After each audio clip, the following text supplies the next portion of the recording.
Alien, the original screenplay, issue 2. Zwei. Here's the people involved. Yep. And this is supposedly based on the original screenplay, but it obviously follows a lot of notes that the actual movie did.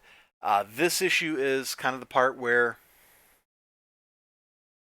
in the movie, they kind of munge the finding the space jockey with exploring the ship and finding the alien pods, right? This one is just like they have to go somewhere else before the plot progresses. So we'll look at a little bit of that here. I really don't like the character designs. These nerds.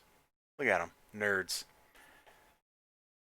You know, yeah, he looks kind of like he's just normal. He's gonna smoke a cigarette or whatever. Although I don't know that smoking a cigarette on a spaceship is really a good idea. Like you're gonna be taxing your filtration systems pretty hard. The alien like headpiece there, super awesome.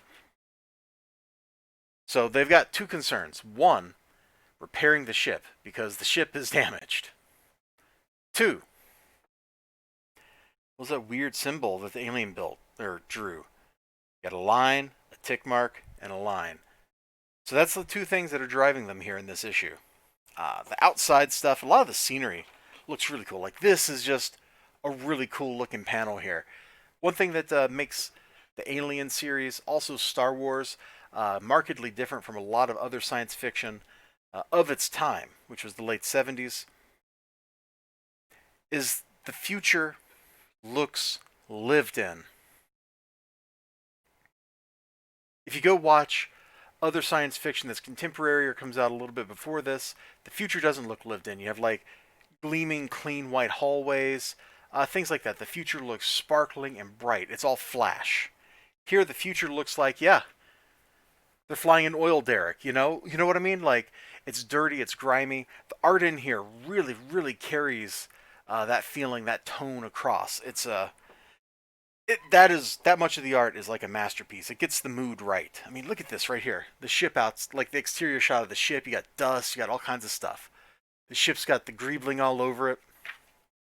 It looks like something human beings would actually build. We're going to skip ahead because I want to get to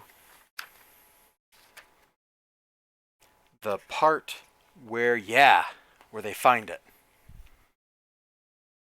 They find a pyramid outside the ship. Now, naturally, they argue about it, and then it's a horror book. Of course, they go investigate it. Gorgeous shot, gorgeous shot, gorgeous shot, gorgeous, gorgeous. It's all gorgeous shots.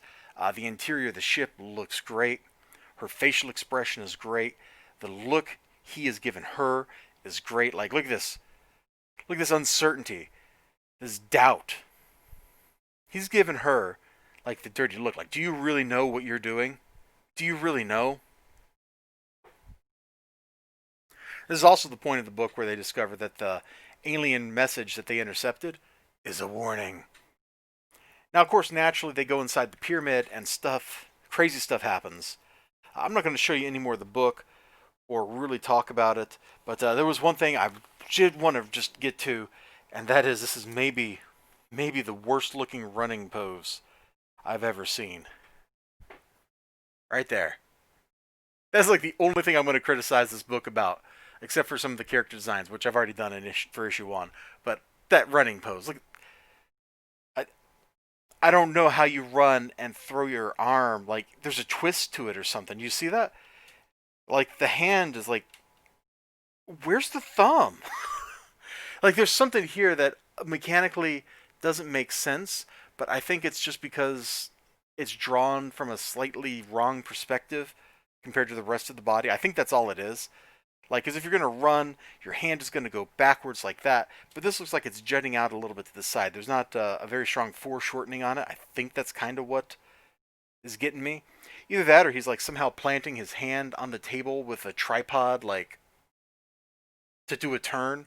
And that's just weird. That's absolutely just weird. So yeah, I picked on that one panel, but otherwise, I really like the book. It's pretty good. The characters are feeling better. They're feeling more cohesive. They're gelling better. So when they have, interactions with each other that are strifeful. It feels a little more natural in this issue than the first one. I think that's just because I'm growing into, into liking the characters as opposed to them being total strangers. I'm a little more familiar with them, so it all kind of fits. I still miss the cast of the movie, though. That's such an excellent cast. Anyway, check out Alien: The Original Screenplay #2. It is a pretty cool book. You're familiar with like the highlights of the plot, and I kind of skipped over a lot of the plotty stuff. Like I don't want to. I got a squeaky chair. I don't want to like just tell you. And then they did this, and then they did this, and then they did this. For one thing, that's not the kind of review I do. That's a book report. For the second thing, you know, you probably have seen the movie, so you got some idea of what you're getting into with this already. You know? Check it out though. Check it out. This is I'm surprised Dark Horse is still publishing it. That seems kind of weird to me, but that's life. You all take care of yourselves. You have a great day, great night, great whatever you got going on. Sure, up see you again next time. Till then, bye bye.